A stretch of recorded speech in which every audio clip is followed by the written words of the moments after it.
দেখি লাস্ট শেষ 1931 সালের পরে পূর্ণাঙ্গভাবে জাতিভিত্তিক জনগণনা হয়নি।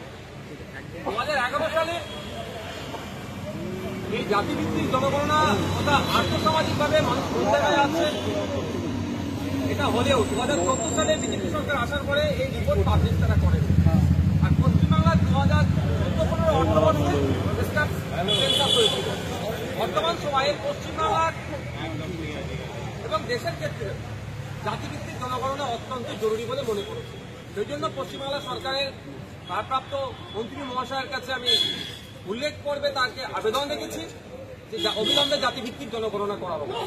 এই জাতিভিত্তিক জনগণনা করতে গিয়ে আমরা না করার ফলে আমরা যেটা দেখছি, জনজাতি উপজাতি থেকে শুরু করে অনগ্রসর হিন্দু এবং সংখ্যালঘু মুসলিমদের অর্থনৈতিক অবস্থান কোন জায়গায় আছে, তারা আর্থসামাজিকভাবে কোন জায়গায় আছে, চাকরির ক্ষেত্রে তারা কোন জায়গাতে আছে, বিভিন্ন স্তরে তারা কোন জায়গাতে আছে, তাদের লাইফ স্টাইলটা কোন জায়গায় দাঁড়িয়েছে সেটা সঠিক মূল্যায়ন করতে পারছি না।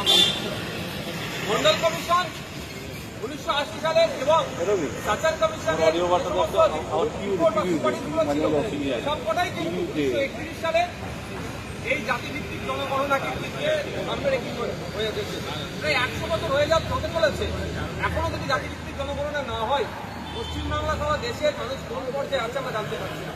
ইতিপূর্বে বিহার, আন্ধ্রপ্রদেশ এবং কর্ণাটকা স্টেট তারা স্ব উদ্যোগে জাতিভিত্তিক জনগণনা করেছে। পশ্চিমবাংলা সরকার যাতে করে সেই জন্য আজকে মেনশন করবে, এটা উল্লেখ করে